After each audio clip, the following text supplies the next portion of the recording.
తెలంగాణ రాష్ట్రం అందరిదని కేవలం రాజకీయ లబ్ధి కోసమే బీఆర్ఎస్ ఆంధ్ర వారిని టార్గెట్ చేసి అనవసర విమర్శలు చేస్తోందన్నారు టీపీసీసీ మీడియా కమిటీ చైర్మన్ సామా రామ్మోహన్ రెడ్డి. రాజకీయాల కోసం ఎంత నీచానికైనా బీఆర్ఎస్ దిగజారుతోందన్నారు.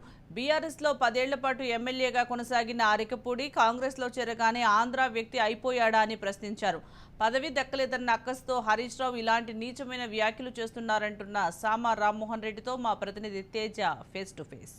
ఎమ్మెల్యే పాడి కౌశిక్ రెడ్డి ఆంధ్ర సెటిలర్లపై చేసినటువంటి వ్యాఖ్యలు అయితే తీవ్ర దుమారాన్ని రేపుతున్నాయి. కాంగ్రెస్ పార్టీకి సంబంధించినటువంటి నాయకులే కాదు, అటు బీజేపీ నాయకులు కావచ్చు, ఇక్కడ కాంగ్రెస్ పార్టీకి సంబంధించినటువంటి ఆ నాయకులే కాకుండా పూర్తిగా ఇక్కడ ఉన్నటువంటి ఆంధ్ర సెటిలర్లుగా చెప్పబడేటువంటి వారు కూడా కౌశిక్ రెడ్డి వ్యాఖ్యలపై అయితే మాత్రం చాలా తీవ్ర ఆగ్రహాన్ని కూడా వ్యక్తం చేస్తున్నారు. అయితే అసలు ఈ అంశాలపైన మనతో మాట్లాడటానికి మనతో టీపీసీసీ మీడియా కమిటీ చైర్మన్ సామా రామ్మోహన్ రెడ్డి గారు మనతో ఉన్నారు. మాట్లాడదాం. సార్ చెప్పండి, ఏంటి అసలు కౌశిక్ రెడ్డి ఒక్కసారిగా అంటే ఇప్పటి వరకు అంతా ఒకటే, ఇక్కడ ఉన్నవారంతా ఇక్కడ వారే అని చెప్పేటువంటిది అందరూ, అటు గతంలో కేసీఆర్ మాట్లాడారు, ఇక్కడ అందరూ మాట్లాడారు, రేవంత్ రెడ్డి గారు మాట్లాడారు, అందరూ మాట్లాడారు. కానీ ఆంధ్రోళన తరిమి కొడతా ఉంటూ మళ్ళీ కౌశిక్ రెడ్డి చేసిన వ్యాఖ్యలు ఎలా చూస్తారు? ఇప్పుడు అది పార్టీలో వాళ్ళకు ఉంటున్నటువంటి అంతర్గత వ్యవహారం. అది ఆంధ్ర తెలంగాణ అనేటటువంటి విషయం లెక్క కాకుండా ఇద్దరు మనుషుల మధ్య జరిగినటువంటి గంట లెక్క ఫస్ట్ చూడాలి. కానీ ఇక్కడ హరీష్ రావుకి ఒక పదవి రాలేదని ఫస్ట్ ఆఫ్ ఆల్ ఒకటి ఏంటంటే, బీఆర్ఎస్ పార్టీ అనేది ఒక స్వార్థపూరిత పార్టీ, అది అవకాశవాద పార్టీ. దాని అవసరాల కోసము ఎవరినైనా కూడా శవ రాజకీయాలైనా చేస్తుంది, లేకపోతే మనుషుల్ని విధ్వంసాలకి ప్రేరేపితమైన రాజకీయాలైనా చేస్తుంది. వాళ్ళ స్వార్థం కోసం ఎంతటి నీచానికైనా దిగజారుతుంది.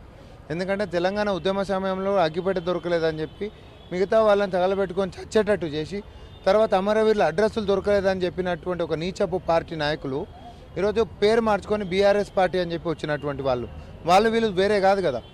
ఈ బీఆర్ఎస్ పార్టీ అవకాశవాద పార్టీ అటు తెలంగాణ వాళ్ళకి 10 ఏళ్ళ మేలు చేసింది ఏం లేదు, ఇటు ఆంధ్ర మర్యాద పెద్దగా ఇచ్చినటువంటిది ఏం లేదు. ఎంత అవకాశవాద పార్టీ అంటే, ఎన్నికలు వచ్చినప్పుడేమో కాలికి ముళ్ళు గుచ్చుకుంటే పన్నుతోటి వీక్తామంటారు, రాయలసీమకు పోయి రతనాల సీమ వేద్దామంటారు, కృష్ణా గోదావరి నదులను కలిపేద్దామని అంటారు, బేసిన్లు లేవు, బేస జాలాలు లేవని చెప్పి మాట్లాడతారు. కానీ మరి ఇదే అరికపూడి గాంధీ గారు వాళ్ళ ఎమ్మెల్యే, మా ఎమ్మెల్యే కాదు కదా, అసలు కాంగ్రెస్కి సంబంధం లేని విషయం ఆయన చెప్తున్నాం. మరి మీ ఎమ్మెల్యే 10 ఏళ్ళు మీ కాడ ఉంటున్నప్పుడు ఆంధ్రుడు కాదు, మీ ఎమ్మెల్యే మీ పార్టీలో ఉంటున్నప్పుడు విప్పులు ఎక్కించుకుంటావు.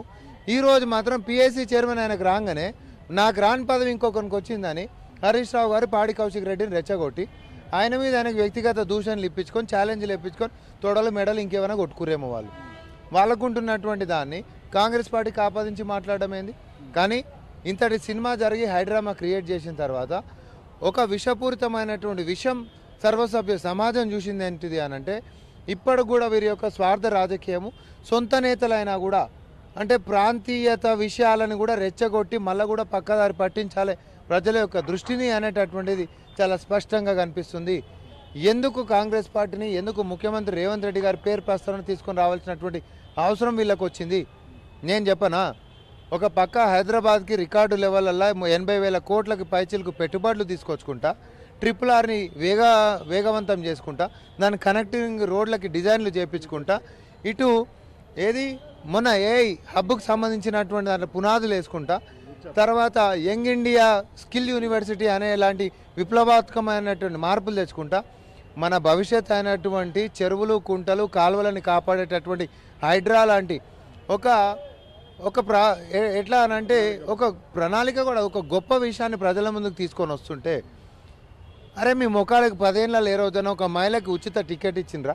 ఆర్టీసీకే టికెట్ లేదని చెప్పి తీసుకుపోయి గార్బేజ్లో పడేసేటటువంటి కుట్రలు చేసినటువంటి మీ బతుకులు, ఈరోజు మహిళలకి మొత్తం ఉచితంగా రవాణిస్తున్నటువంటి కాంగ్రెస్ పార్టీకి, 500కే సిలిండర్ ఇస్తున్నటువంటి కాంగ్రెస్ పార్టీకి, 200 యూనిట్ల ఉచిత విద్యుత్ ఇస్తున్నటువంటి కాంగ్రెస్ పార్టీకి, అంగన్వాడీకి, డ్వాక్రా మహిళలకి ఈరోజు పెద్దన్న పాత్ర పోషిస్తున్నటువంటి కాంగ్రెస్ పార్టీకి, రికార్డు లెవెల్ల ప్రభుత్వ ఉద్యోగాలు, జాబ్ క్యాలెండర్లు విడుదల చేసినటువంటి కాంగ్రెస్ పార్టీకి, అదేవిధంగా అటు అభివృద్ధిలో ఇటు సంక్షేమంలో, అంతేకాకుండా మన పిల్లలు పెడదారు పట్టిర్రు. గత 10 సంవత్సరాలు మన పిల్లలని కాపాడుకోవాలి, కడుపులో పెట్టుకొని తల్లిదండ్రులు చూసుకుంటున్నప్పుడు అది నా బాధ్యత అని చెప్పి ఒక ముఖ్యమంత్రి బాధ్యతాయుతంగా ఈరోజు టీజీ న్యాబ్ అని చెప్పేసేసి మాదక ద్రవ్యాల మీద ఉక్కుపాదం వేసుకుంటా ఈరోజు పిల్లల్ని కాపాడుతుంటే, 10 ఏళ్ళు మనం నాశనం చేసినటువంటి వాళ్ళని వీళ్ళు బాగు చేస్తే మన బతుకులు ఎట్లయిపోతాయి అని చెప్పి మళ్ళీ రోడ్డు మీద పడేయాలనేటటువంటి కుట్రలతో ఈ కుట్రపూరిత రాజకీయాలకి తెరలేపింది బీఆర్ఎస్ పార్టీ. కానీ రేవంత్ రెడ్డి వ్యవహార శైలితో ఇక్కడికి పెట్టుబడులు రావడానికి భయపడిపోతున్నాయని చెప్పి అని అంటున్నారు. కానీ రేవంత్ రెడ్డి గారు చూస్తేనేమో గతంలో అటు కేజీఎఫ్ మీటింగ్లో కావచ్చు అందరూ రండి మేము సహకరిస్తాం పెట్టుబడులు పెట్టండి అనేటువంటి స్థాయిలో రేవంత్ రెడ్డి మాట్లాడుతుంటే మరో పక్కన హరీష్ రావు మాత్రం ఈ విధమైనటువంటి వ్యాఖ్యలు చేస్తున్నారు. మరి ఇట్లా ఆంధ్ర వాళ్ళని తరిమి కొడతాం అనేటువంటి దగ్గర ఇవన్నీ కాస్త గందరగోళమైన పరిస్థితులు నెలకొనమంటారా? ఈ కుటుంబం ఏదైతే ఉందో వీళ్ళ కుటుంబం ఏదైతే ఉందో ఒక డెకాయిట్ కుటుంబం లెక్క వ్యవహరిస్తారు. ఎందుకనంటే ఒక డెకాయిట్లు ఈరోజు బయటకు వచ్చి సర్వసభ్య సమాజంలో రండి దొంగతనాలకు వ్యతిరేకంగా నిరసన ర్యాలీలు చేద్దామనంటే ఎంత హాస్యాస్పదంగా ఉంటుందో ఈరోజు ఈ కుటుంబం కూడా బయటకు వచ్చేసేసి ఈరోజు మళ్ళీ కూడా సంక్షేమాల గురించి మాట్లాడితే అంతే ఉంటుంది. వాళ్ళ స్వార్థం గురించి ఇటు తెలంగాణ బిడ్డలని బలి చేసి అదే తర్వాత అధికారంలో పీఠంలోకి ఎక్కిన తర్వాత వాళ్ళ అడ్రస్సులు లేవని చెప్పి దాని తర్వాత అన్ని రంగాల్లో కూడా ఆత్మహత్యలకి పురుగొల్పినటువంటి మీ బతుకులు, అప్పులపాలు చేసినటువంటి మీ పరిపాలన, లేకపోతే ప్రజాస్వామ్యాన్ని కూని చేసినటువంటి మీ యొక్క చీకటి రాజ్యం తెలంగాణ ప్రజలు మర్చిపోయినటువంటిది లేదు. తెలంగాణ మొత్తం కూడా ఒక తీర్మానం తీసుకోవాల్సినటువంటి అవసరం ఉంది. ఈ దోపిడీ కుటుంబాన్ని తెలంగాణ నిర్మూలించకపోతే రేపొద్దున మన కుటుంబాల వీధిన పడేటటువంటి ఆస్కారం ఉంది. కాబట్టి వీరందరితో తస్మాత్ జాగ్రత్తగా ఉండాల్సిందిగా వారి యొక్క రాజకీయాల కోసము, స్వలాభం కోసము, వారి యొక్క స్వార్థం కోసము ఎంతటి నీచానికైనా దిగజారేటటువంటి వీలు. కాబట్టి వీళ్ళతో జాగ్రత్తగా ఉండాలని కాంగ్రెస్ పార్టీ పిలుపునిస్తా ఉంది. చివరిగా ఇక్కడ ఆంధ్ర వాళ్ళకి చాలా అభద్రతా భావంలో ఉన్నారు వాళ్ళంతా కూడా. ఏంటి ఇట్లా సెటిలర్స్ మళ్ళీ తరిమేస్తాం అట్లా చేస్తాం ఆంధ్రోళ్ళు ఇట్లాంటి వ్యాఖ్యలు చేస్తున్నప్పుడు వాళ్ళంతా కూడా తీవ్ర మనోభావాలు కూడా దెబ్బతింటున్నాయి. అలాంటి వారికి కాంగ్రెస్ పార్టీ తరఫున మీరు ఏ విధమైనటువంటి భరోసా ఇస్తారు? ఎవ్వరికి భయపడాల్సినటువంటి అవసరం లేదు. తెలంగాణ వచ్చేసింది. తెలంగాణలో పరిపాలన తెలంగాణ బిడ్డలే చేస్తున్నారు. గతంలో ఉండేటటువంటిదే పొట్టకూటి కోసం వచ్చినటువంటి వాళ్ళని కడుపులో పెట్టుకొని చూసుకునేటటువంటి సమాజం తెలంగాణ సమాజం.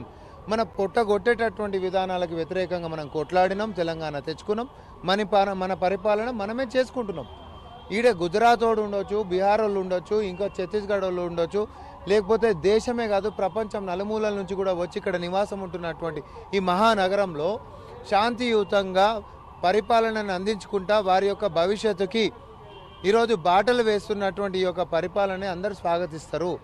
మీ యొక్క సంరక్షణ మా యొక్క బాధ్యత.